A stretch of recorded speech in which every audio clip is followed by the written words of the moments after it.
estamos já terminando a série de exposições no livro de Juízes, capítulo 13. Nós vamos hoje iniciar o estudo sobre a vida do último, juiz, Sansão.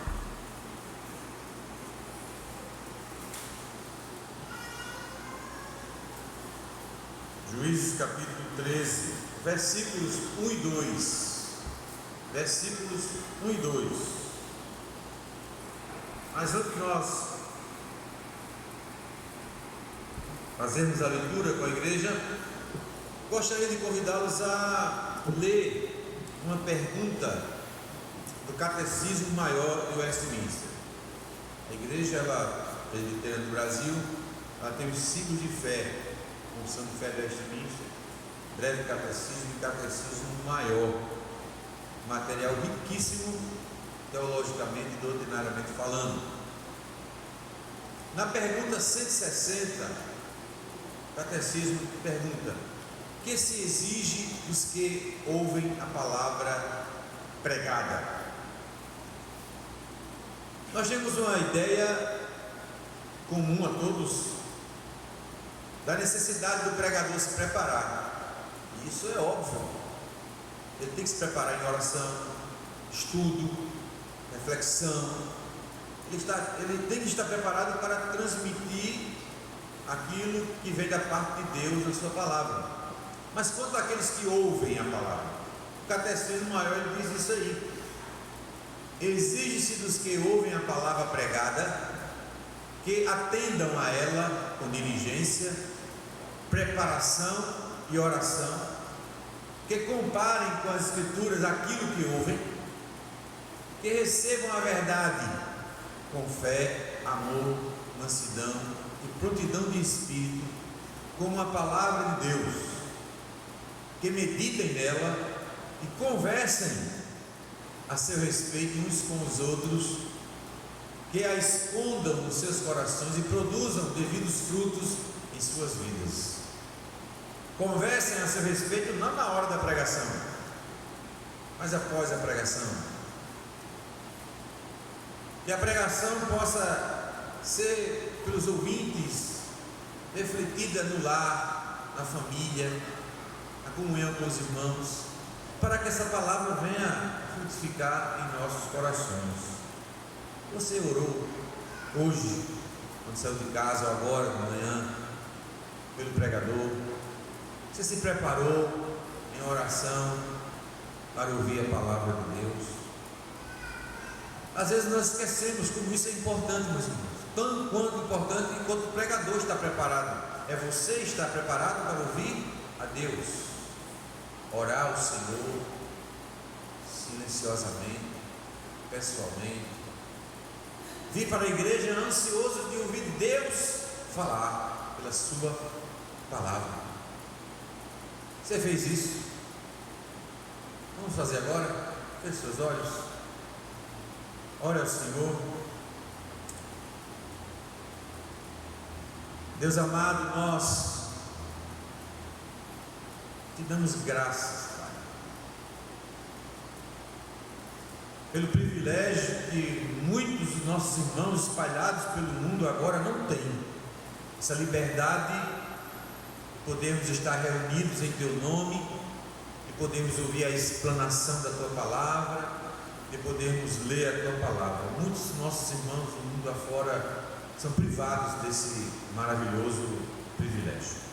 Te damos graças porque temos esse privilégio, essa liberdade.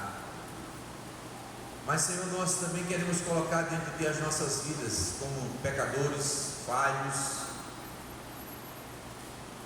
pecadores que por si só não têm condição alguma de entender a Tua palavra, de compreender a verdade da Tua palavra. E por isso nós cremos que precisamos da iluminação do Teu Espírito sobre as nossas mentes agora nesta manhã, Senhor, porque queremos ouvir a Tua voz.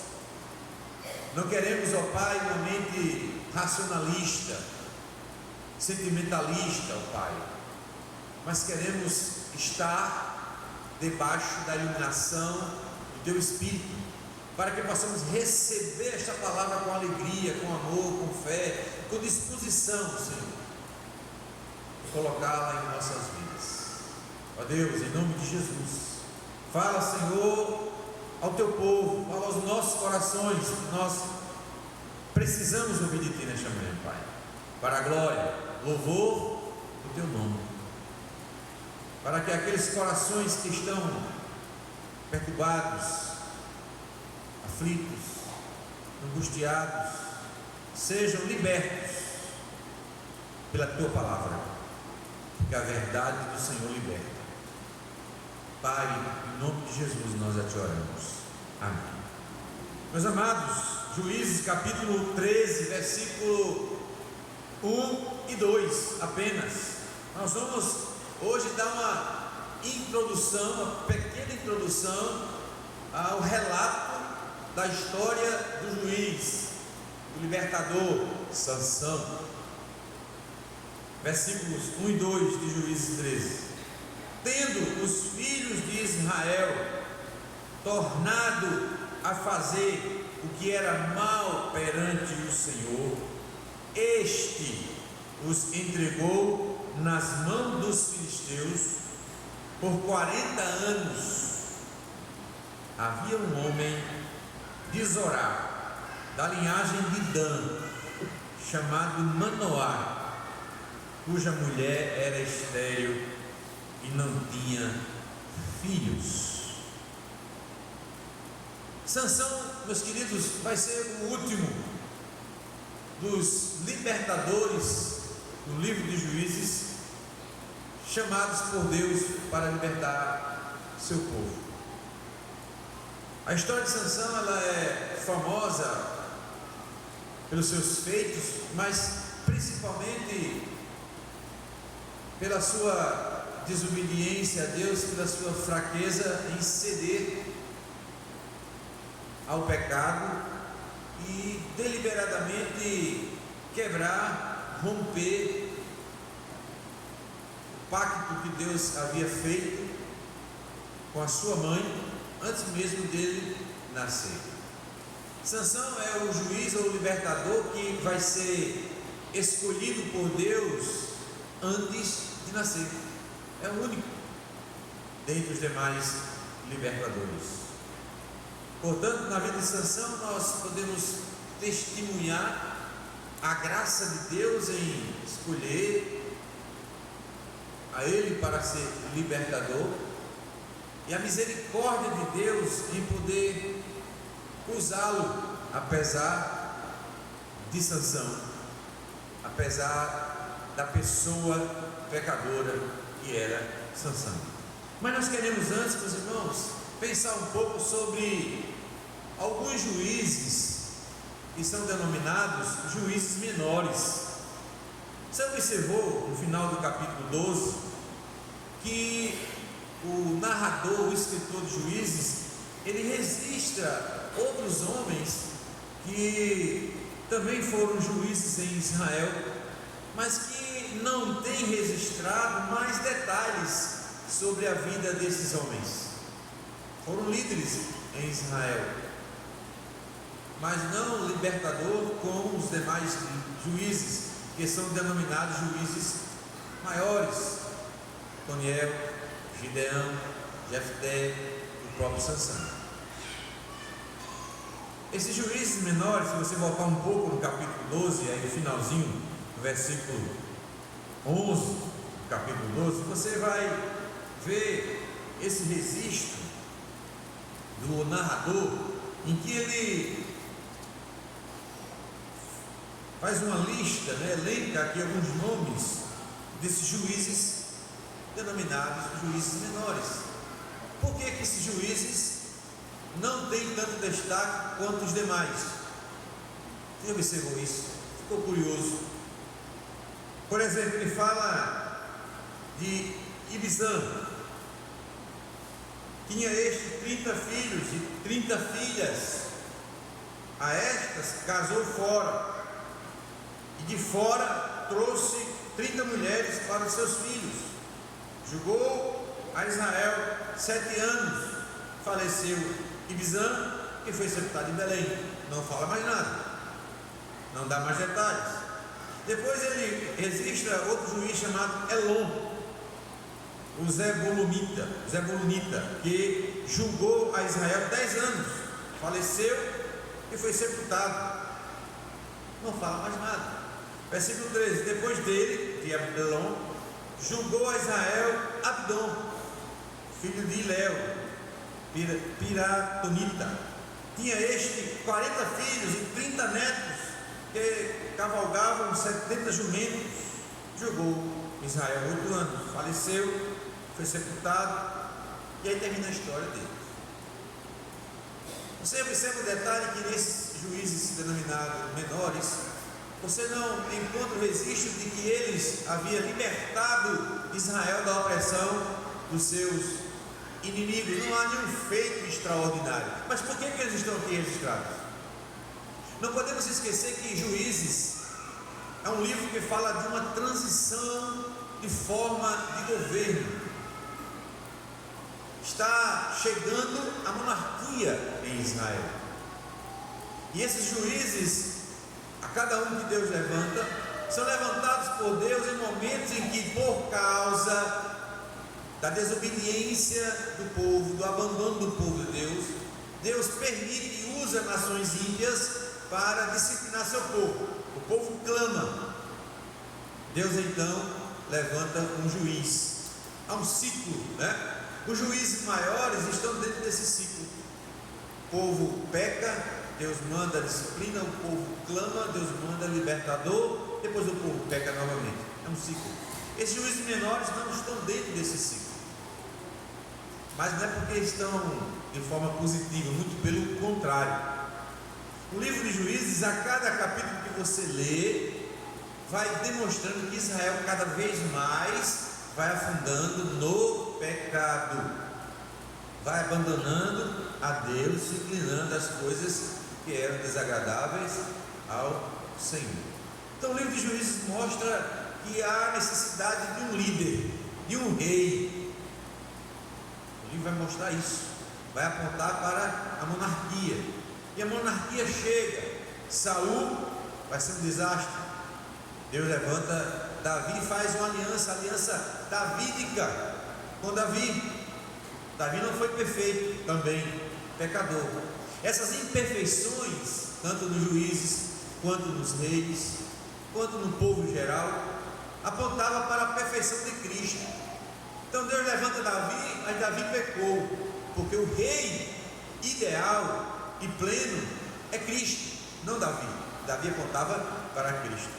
A semelhança de Salomão, aliás, de Sansão. Sansão vai ser desde o ventre escolhido por Deus. Deus vai ouvir a oração, o pedido de seu pai, dar as instruções de como criar um menino criado na lei do Senhor. O Espírito de Deus usa Sansão, mas Sansão é imperfeito, Sansão peca, mostrando que existe um libertador perfeito e pleno, e não é Sansão, é Cristo. Então as Escrituras no Antigo Testamento, esses homens que são levantados por Deus, com as suas falhas e imperfeições, apontam para a perfeição do Messias, que é Cristo Jesus. Ele é o nosso libertador perfeito, Ele é o nosso Rei perfeito. Esses juízes menores, eles refletem o pecado que já havia, a decadência espiritual. Primeiro vem a decadência espiritual, o abandono de Deus, e em seguida vem a decadência moral, ética. Porque quando o homem abandona a Deus, esse homem é abandonado por Deus e entregue a si mesmo, como Paulo fala em Romanos capítulo 1. Por isso Deus nos entregou a tais práticas. Quando você lê lá o livro, a carta de Paulo aos Romanos, para falar das relações sexuais impróprias, como o homossexualismo. Esses juízes menores, eles, nesse texto, eles destacam algumas coisas. Por exemplo, no juiz Ibzan, diz que ele tinha 30 filhos 30 filhas, e ele arruma um casamento, as 30 filhas vão casar fora e voltam e trazem mais 30 mulheres. Dá a entender que Ibizam estava tentando, de maneira política, arranjar uma liderança para se perpetuar no governo, na liderança de Israel, através de pactos políticos que a gente sabe muito comum hoje no nosso país.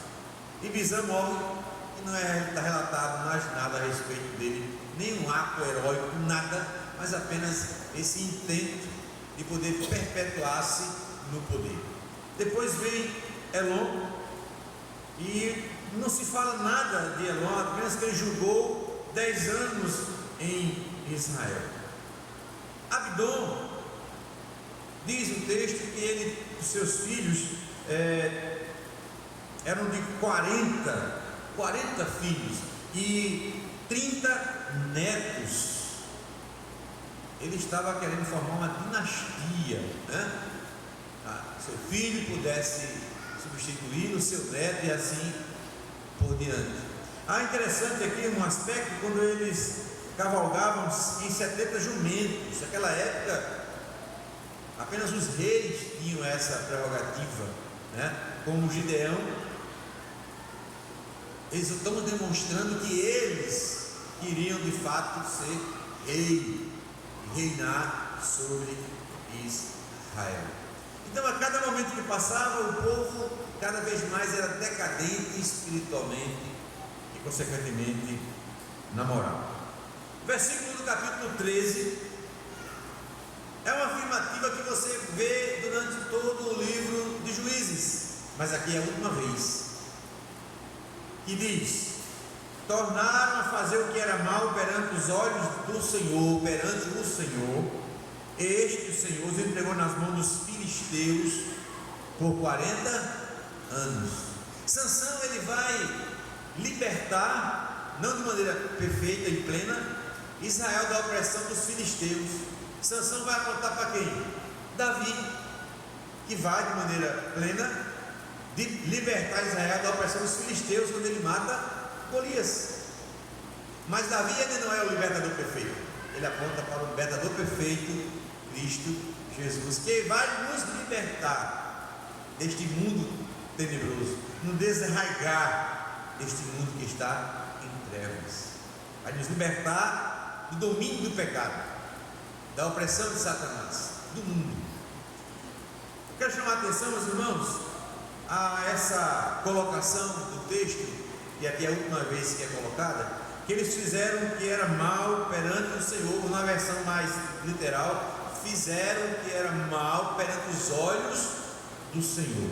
No último capítulo de Juízes, a gente tem, no último capítulo de Juízes, um versículo, o último versículo: naqueles dias não havia rei em Israel, cada um fazia o que achava mais reto. A versão mais literal, o texto: cada um fazia o que era correto aos seus olhos. Aqui, meus irmãos, nós temos dois detalhes sobre esses dois versículos que mostram o que é bom perante os olhos de Deus, o que é mal perante os olhos de Deus. Muitas vezes não é o que é bom e mal perante os nossos olhos. Eles pecaram porque fizeram o que era mal aos olhos do Senhor, mas aos olhos deles não era mal. Estão entendendo? Como nós encaramos o pecado, como nós entendemos a gravidade do pecado, o que é o pecado? Porque vivemos numa sociedade, meus irmãos, em que procura a todo custo exterminar essa ideia de pecado. Não existe pecado. O que existe são falhas morais decorrentes de reação àquilo que a sociedade imprime. Está aí o filme Coringa. Ele é vítima da sociedade, o filme. Por isso que ele matou a sua mãe. Por isso que ele matou várias pessoas, porque essas pessoas zombavam dele. Então ele é vítima da sociedade. Então o pecado hoje no contexto da sociedade nada mais é do que, meus irmãos, um ato reacionário a algo que você sofreu. Então você é vítima.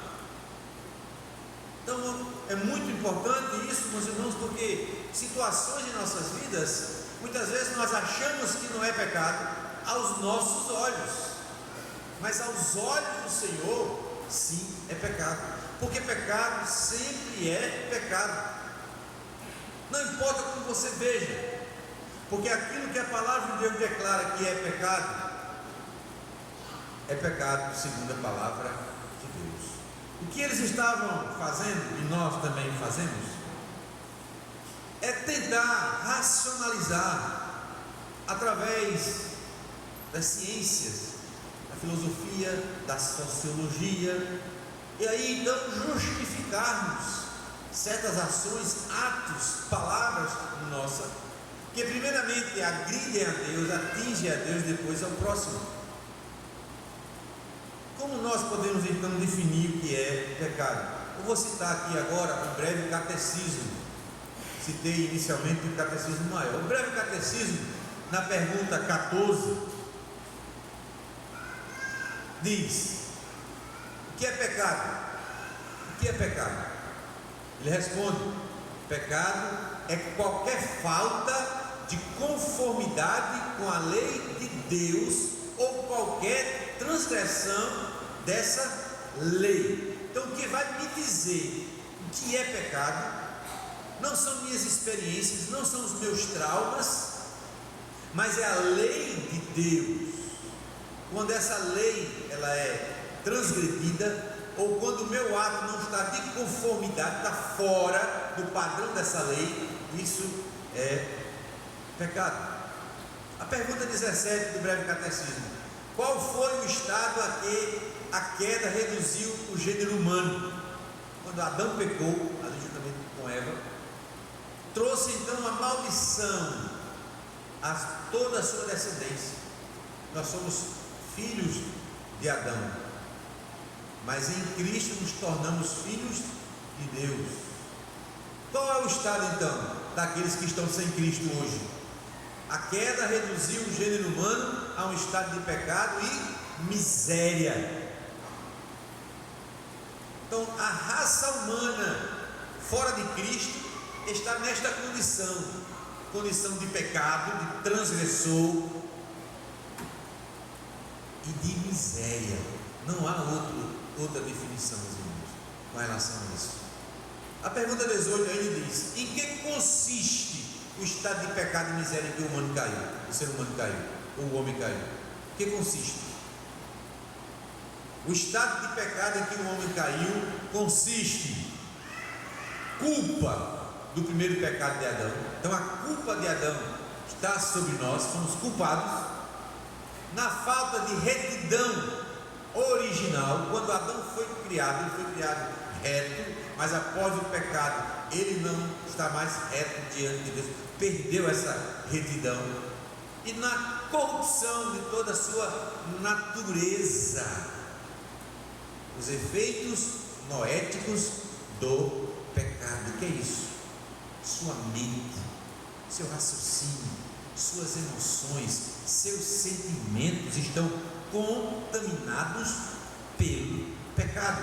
Há a corrupção total, generalizada, é uma infecção generalizada do pecado sobre a sua vida. Pecado original, que agora está sobre nós. Esta é a condição, meus irmãos, que toda a humanidade hoje se encontra. Pergunta 19: qual é a miséria do estado em que o homem caiu? Todo o gênero humano, pela sua queda, perdeu a comunhão com Deus, está debaixo de sua ira, não vai estar, está agora debaixo da sua ira e maldição, e assim sujeito a todas as misérias nesta vida, à morte e às penas do inferno para sempre.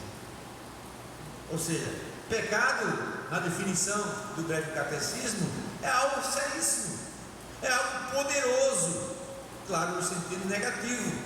Poderoso porque ele leva o ser humano a perder a comunhão com Deus, leva o ser humano a ter todas as suas capacidades mentais contaminadas pelo pecado, que significa o que, de maneira resumida? Tudo que ele faz, tudo que ele quer, não é em direção a Deus, mas é o oposto a Deus. Tudo que ele faz, tudo que ele quer, não é estar em conformidade com a lei de Deus, mas é romper, quebrar, transgredir a lei de Deus. Ele não quer Deus, ele é inimigo de Deus. O pecado é isso. As ações, portanto, que tomamos como pecador, são ações que deliberadamente fazemos, agredindo a lei de Deus e ao próprio Deus. Isso é pecado. Não tem como, meus irmãos, nós justificarmos ou amenizarmos o poder do pecado e o efeito do pecado, ou as consequências do pecado. A Bíblia diz, eu quero que você abra lá em Romanos, o apóstolo Paulo, falando sobre a natureza humana debaixo da escravidão do pecado. O apóstolo Paulo, capítulo 3 de Romanos, o apóstolo Paulo, no versículo 9, Paulo vai demonstrar que não há privilégio em ser grego ou em ser judeu, mas ele diz: tanto os judeus como os gregos estão debaixo do pecado. Sabe o que significa debaixo do pecado? Debaixo da autoridade do pecado. Aquela pessoa, ela não tem liberdade, ela é escrava do pecado. Quem manda, quem dita as regras é o pecado, está debaixo do pecado.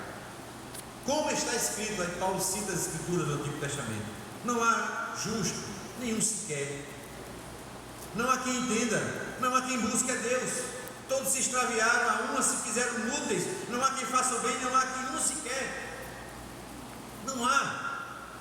Versículo 13, Paulo diz: a garganta deles é sepulcro aberto, com a língua urdem e engano, veneno de víbora está nos seus lábios, a boca eles a têm cheia de maldição e de amargura, são os seus pés velozes para derramar sangue, nos seus caminhos há destruição e miséria, desconhecem o caminho da paz, não há temor de Deus diante de seus olhos. Esta é a condição do homem sem Cristo. Sua natureza é plenamente corrompida, ele não quer saber de Deus. Mas pastor, como é que a gente explica as religiões aí, as igrejas lotadas, as procissões, milhares de pessoas? Sim, são caminhos que o próprio homem cria. João Calvino diz que o coração do homem é uma fábrica de ídolos. Então o homem tem essa capacidade de ele mesmo criar o seu próprio Deus e as suas próprias condições. Este é o meu Deus, porque este me agrada. Mas o Deus da Bíblia é diferente desses ídolos que são criados pelo homem pecador, no estado de miséria e maldição pelo pecado. O que nós vemos aqui, meus irmãos, é a necessidade, portanto, de nós entendermos a gravidade do que é pecado. Quando os judeus, pecavam, o texto diz: fizeram o que era mal perante o Senhor. Mas o texto diz também que eles faziam tudo segundo era bem aos seus olhos. O que nós precisamos, meus irmãos, ter bastante cuidado é quanto a avaliar, a definir e entender o que é pecado, para não podermos cair nesse engano de Satanás e aos nossos próprios olhos podermos definir o que é pecado, porque nós somos muito complacentes conosco mesmo. Você é muito complacente com você. Na hora que você peca, você tenta explicar e justificar. É isso que os judeus fizeram na época de Sansão, na época dos juízes, aos seus próprios olhos. Não deve ser assim, meus irmãos. As nossas ações, o nosso padrão moral e ético deve passar pelo crivo da palavra de Deus. Portanto, o pecado é algo terrível diante de Deus. Coloca a pessoa debaixo da ira, da maldição de Deus. Mas há outro aspecto também aqui do pecado que esse texto nos ensina.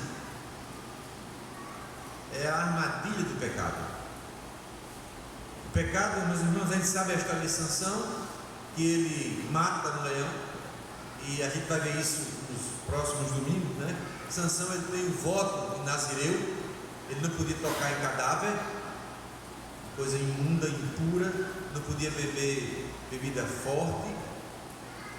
E Sansão mata o leão. Alguns dias ele passa ali, e ali no cadáver do leão, algumas abelhas fizeram ali uma colmeiazinha e havia mel.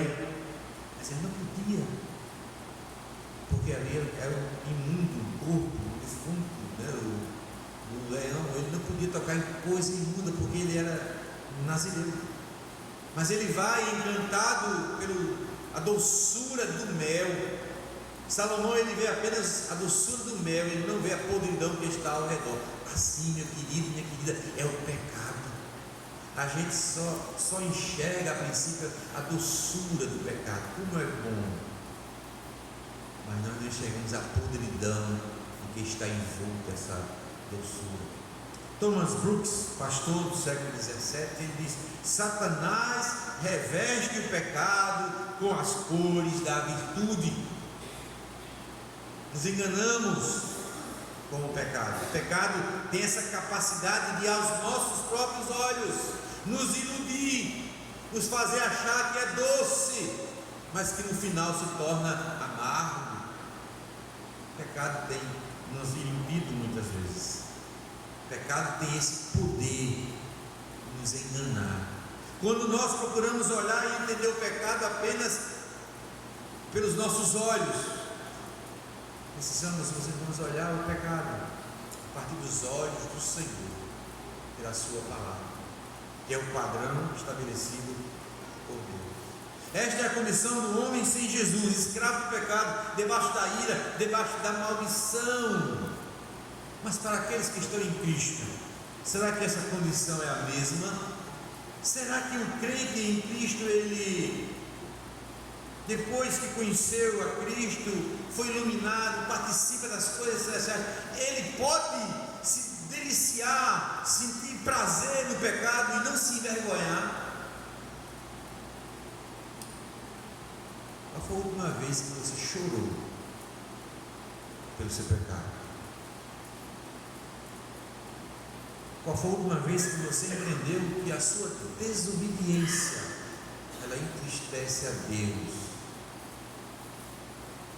Estávamos, irmãos, presos nesse reino das trevas, debaixo da ira, debaixo da maldição, mas Deus nos amou com amor eterno e nos escolheu antes de toda a fundação do mundo, de toda a eternidade, para que em Cristo pudéssemos ser libertos da maldição do pecado, da autoridade do pecado.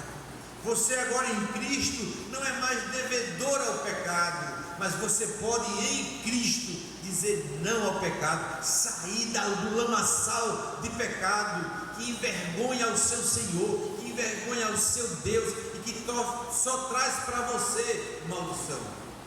Abre Romanos 6. O povo de Israel, desobediente ao Senhor, desobedecia ao Senhor, pecava diante do Senhor, porque olhava para o pecado com seus próprios olhos, mas aquilo era mal aos olhos do Senhor. Pense nisso nesta manhã. O que você está fazendo? Talvez para você seja bom aos seus olhos, mas e aos olhos do Senhor?